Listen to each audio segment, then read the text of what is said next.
Name of Biogesic. If symptoms persist, consult your doctor.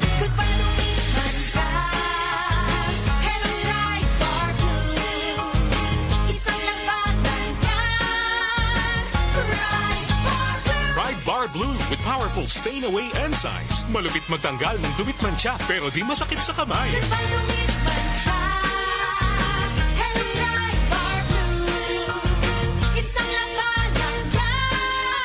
Tested ang cotton and polycotton. Sa mancha, malupit. Sa kamay mo, mabait. Pride Bar Blue. Manufactured by ACS Manufacturing Corporation. ISO certified. World-class quality. ACS.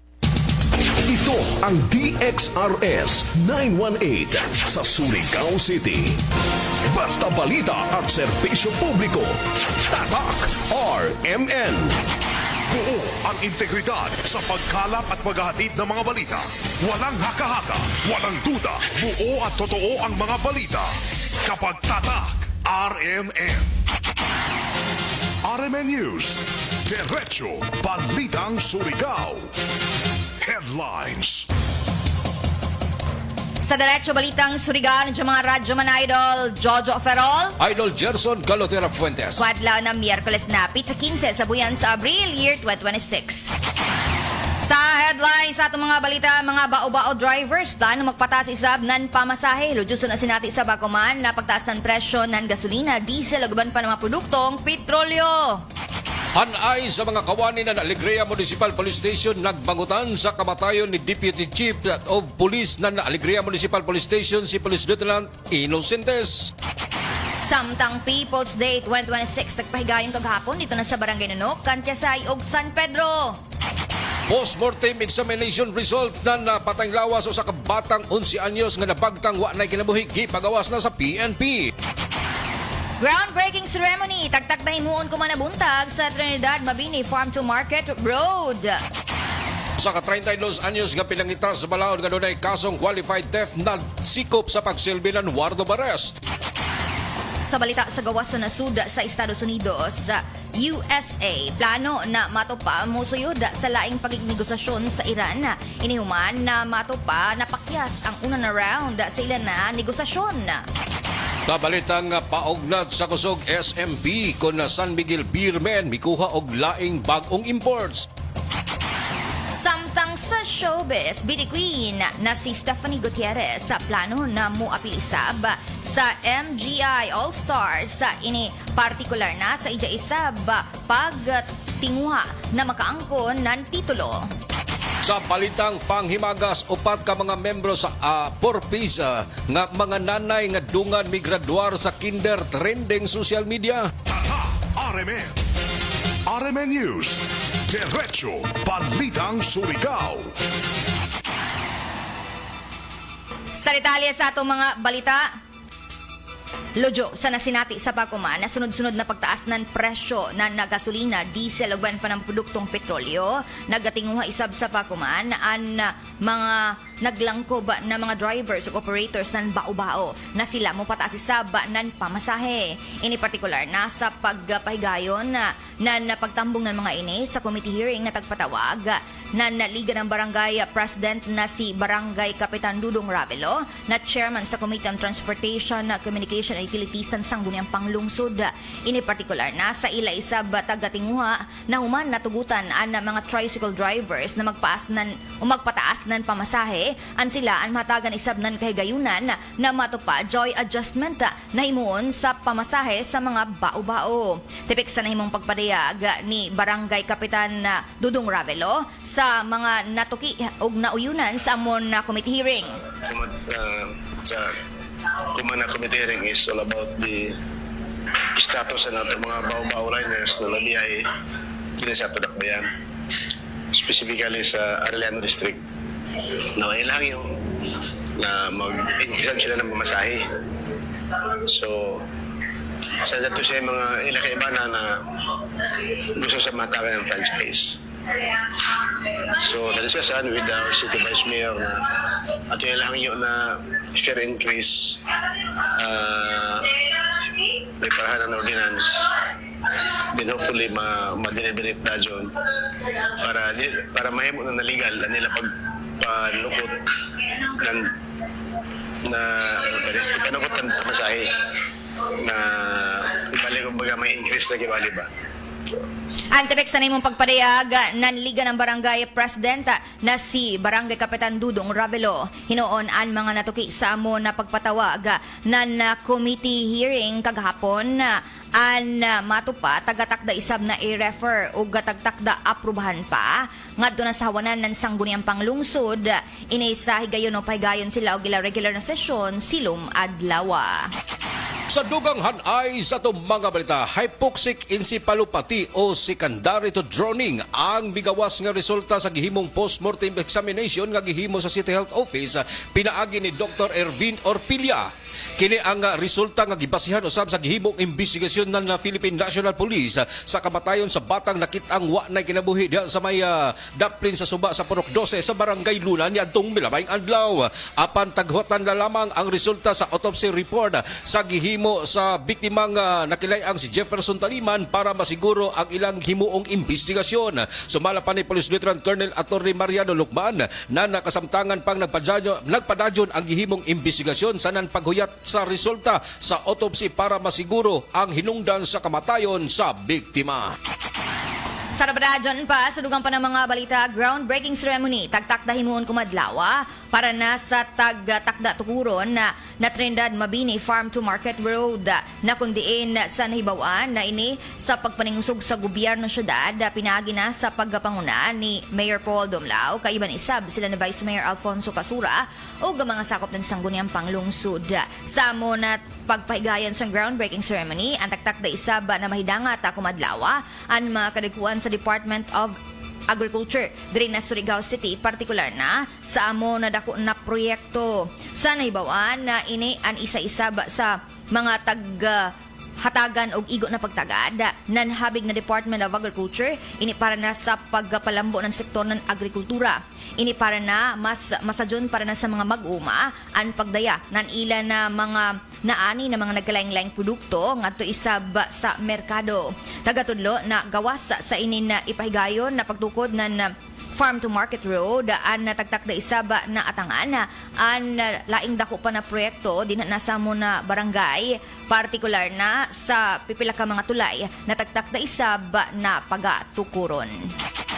Sa dugang hanay sa itong mga balita, nagbagutan kuman ang tibok hanay ng mga kawani ng Alegria Municipal Police Station sa kamatayon sa nagsilbing Deputy Chief of Police na si Police Lieutenant Jerry Boy Inocentes. Human nga aksidente kining makuryentehan patay kagahapong adlaw sa ilang Pinoy-anan diha sa may Purok 4, Barangay San Pedro, Alegria, Surigao del Norte. Sa gihimong investigasyon ng PNP nga si Inocentes na ka-off duty niadtong tungura, human kini nga pagpasaan og metal craft apan aksidenteng nasaghid sa linya sa kuryente ang biktima hinungdan sa ijang kamatayon. Gisuyan pa kini sa pagdaya sa Quetzalao District Hospital ang biktima apan tagdeklara kining dead on arrival sa atinding pisisyan. Sa pagkakuman tagplastar na sa ilang Pinoy-anan ang nahisgutang patayng lawas ni Deputy Chief Inocentes alang sa paghatag ng pagsaludar uban sa pamilya ingon man sa ijang kaiban sa trabaho.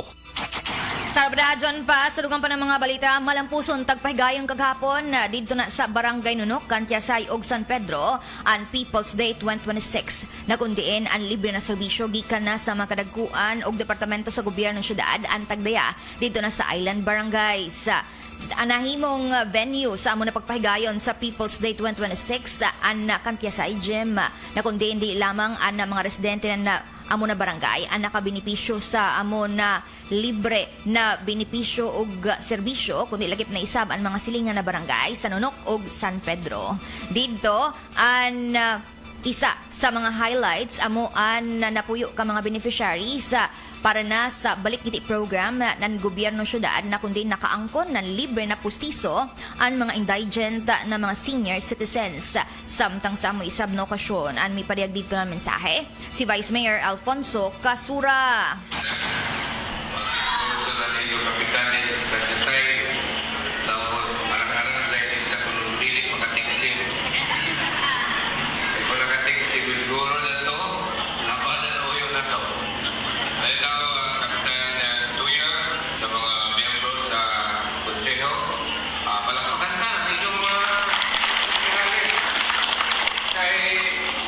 Pustahan na naman yung sa Rubik Corridors. Kung may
Ang dabig sa nang pagpadayag sa mensahe ni Vice Mayor Alfonso Casura.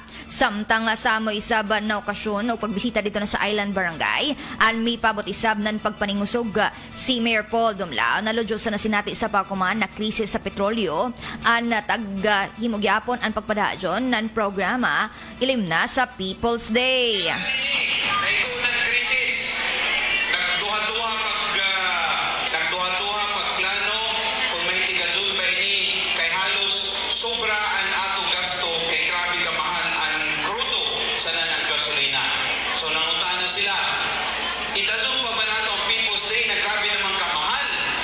Dalawang dazon ako, mas itazon nato ang People's Day kay mas kinahanglan kumanan mga katawhan at serbisyo gikan sa syudad. So ako doon nalipay ako, nagsaon gihapon kamo, nagsuporta na nato People's Day. Nagsaon gihapon ang tanan nato libre na mga serbisyo. Nagkalain-lain ng mga departamento sa syudad ng Surigao. Nagpasalamat sa dako sa tanan mga nagtabang na ninin ato People's Day kay dili ini galim na programa. Pero ato kasulid ni himuon kay kakinahanglan ng tao para ang mga tao dili na maglisod pagbuhat ng serbisyo. Wayay Surigao nun na di makatagamtam ng serbisyo gikan sa syudad ng Surigao. Dabig sa na yung pagpadayag sa mensahe ni Mayor Paul Dumlao sa diyang tagpaygayon ang People's Day 2026 dito na sa Barangay Cantiasay, Nunok ug San Pedro. Sa dugang hanay sa itong mga bayta, naghimas-rihas na kuman ang usa ka nadakpang akusado sa kasong qualified theft ubos kini sa criminal case number 19072 nga gi-issue sa mga operatiba o gisilbi sa mga operatiba ng Surigao City Police Station kagahapon adlaw diha sa may Barangay Washington sa may alas 10 antak na sa bundag. Pinasikan sa gahom sa warrant of arrest nga adunay criminal case number 1972 ubos usab kini sa pag-issue sa acting presiding judge nga sa RTC 10th Judicial Region Branch 29 nga si Bals Lisundra ang doon ay pinitsahan nga niadtong Abril City sa tuig 2026 ang pinangita sa balaod tagtugutan usab kini nga mobayad sa piyansa balor 40,000 ka pesos isip temporaryong kagawasan sa nasangpit nga akusado nga ana kuman sa kustudiya sa Surigao City Police Station. RMN. RMN News. Diretso Balitang Surigao. Sa Rabaradyon pa, daragaman sa Diretso Balitang Surigao sa balita sa gawas sa nasud sa Estados Unidos. Posible na lain na isab negosasyon ang taktakda na himuon ini para na matod pa mahatagan og pagtagad ang padadyon na tensyon na sinati dito na sa Strait of Hormuz.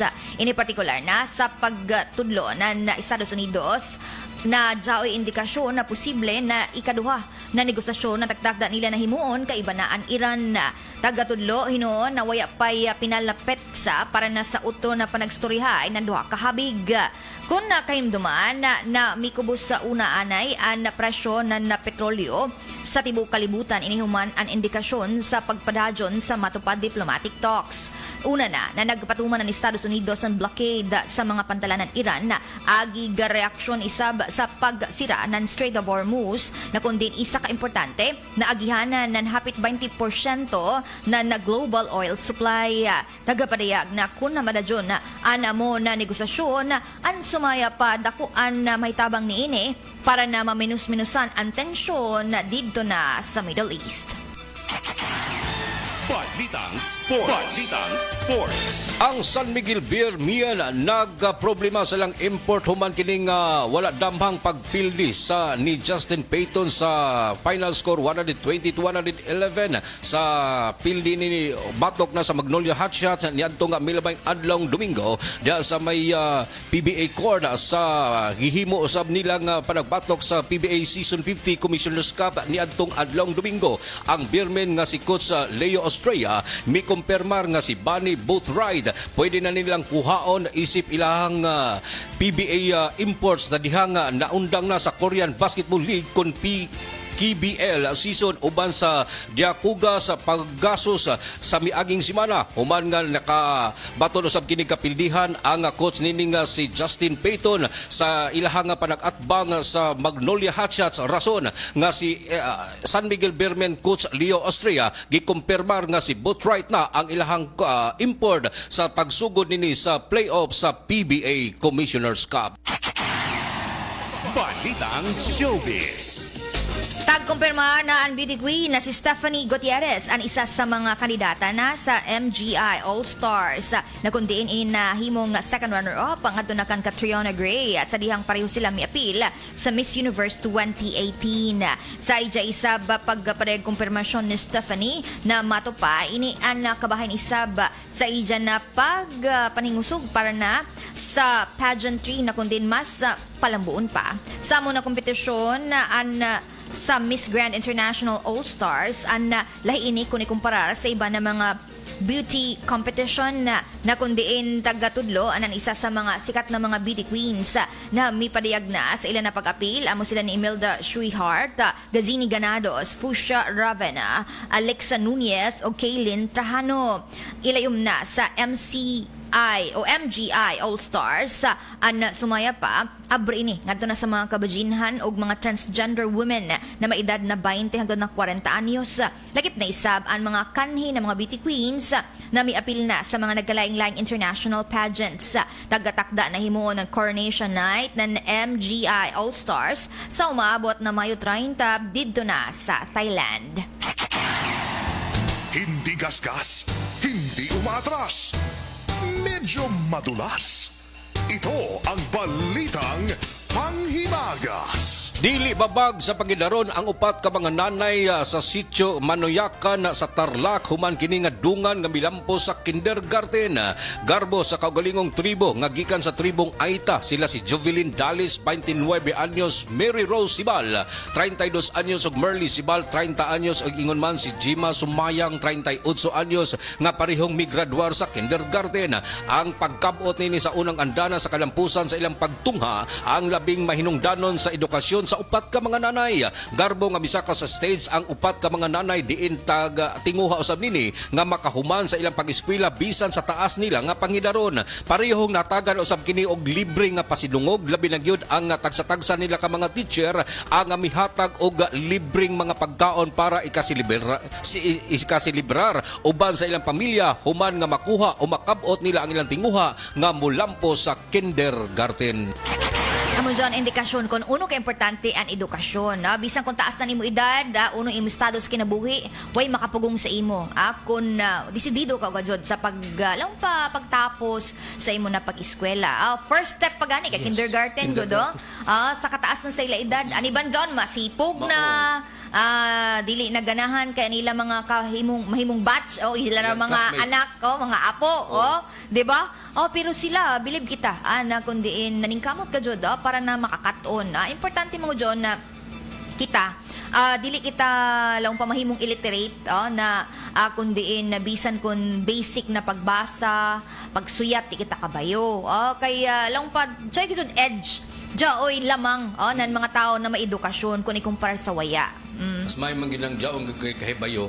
Importante lang gid diha nga matinud-anon ka og imuhang iporsige ang imong pag-eskwela ug ang uban nga mula nga masipog nako ka sa ko ang pangidaron dili gid mamahimong problema radyo manjo gumikan kay walay sipog-sipog kun sa natad sa edukasyon ang atong tinguha nga makab-ot ato ang kalampusan sa pag-eskwela bisan pag 38 ay imong edad 50 imong edad ang importante nga kun dasmagan kag letter A makaila ka.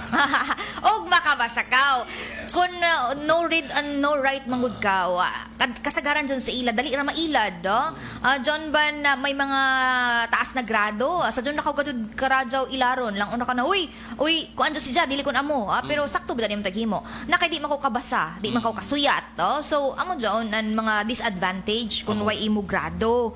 Laong panila, kung may grado ka dyan, at least dyan may kasukol, laong panila. Dyan imo kasulbad, dyan imo kasagang sa imong kagulingon, labi na gyud kung maka-encounter kag sa ora bay tawag nga mga take advantage ni way grado ni ilaron tani. Gani. Amo man.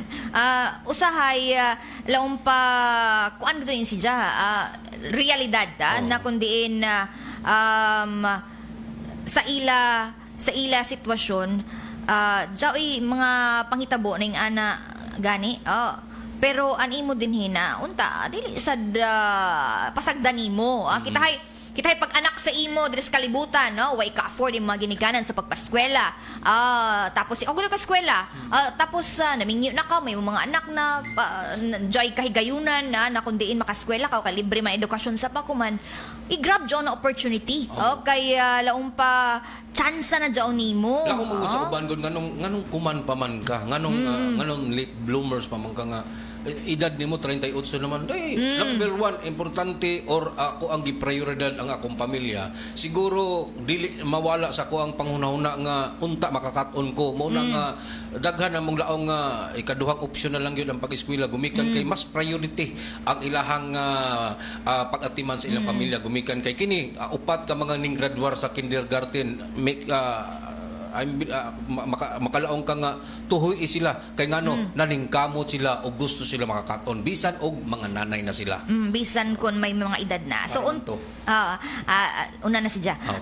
an ato direo na untaan ini nataghimo na mga nanay mahimong inspirasyon sa iban isab na kundiin na kung nakaundang man kamo sa inyo pag-eskwela sa pipila ka mga circumstances na hitabo sa inyo kinabuhi unta na alam pa mo padadyon gihapon kamo kay lahi ra gajud jaoy grado, jaoy natapos kung ikumpara sa mga wayay natapos. Kay lang pa nila ang oportunidad, daghan mo abot sa imo kinabuhi. Kung jaoy mo lang pa, jaoy mo kapasidad, kapabilidad, lang pa ng mga katiguyangan.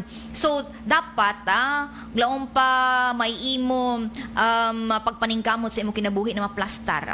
Importante ang edukasyon. Ug sa manabilib kita sa ina mga nanay. Unta, kamo diha, kung jaoy mga anak, mga encourage iba na mga individual na nakaundang kailangan pa nila nakabdusan nagminal dito nagbarkada dyan nga na ba subay sa hiwi lang pa hinaisubay sa lang pa ano pa dyan lang pa pinaliko na dayan pwede ka radyo balik ka mo sa tulid na dayan basta lamang magtinunong ka mo lang pa nila way imposible sa bisan sino ludyo sa ato na sinati isa pa kuman nakalisod lantawan ni John mga tao na way natapos kung ikumparar sa may natapos matupa lahi gajud ang kalainan ni ini dako ang diferensya ug sa man para dili ka mo madaog-daog di ka mo mailad mas maradyo gajud na may igo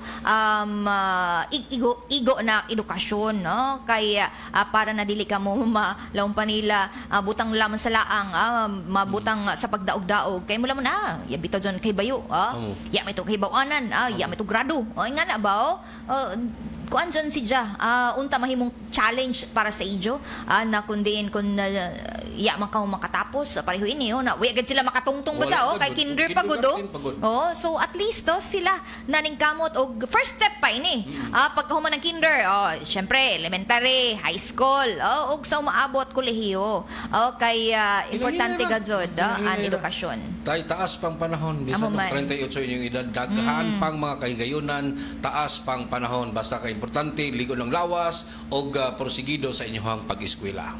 Nahala, yan ay mga oras para sa operasyon diri sa tanang programa ang Diretso Balitang Surigao. Maradyo ng gumatianay kan Manu Datoy, lagi pa isab kan Randy Ran Santesas o sa ato mga suki din na sa Barangay Trinidad o Barangay Quezon. O maradyo na pagpamati usab sa ato ang mga kaigsunan din sa may Puro 4 Barangay Cagniog sa ato ang mga sukintig paminaw din Josephine Pormilis, maradyo na pagpamati labi nigid sa ato ang mga sukintig paminaw din sa Purok 6 o Purok 8 sa Barangay Cagniog. Good morning kanyong tanan.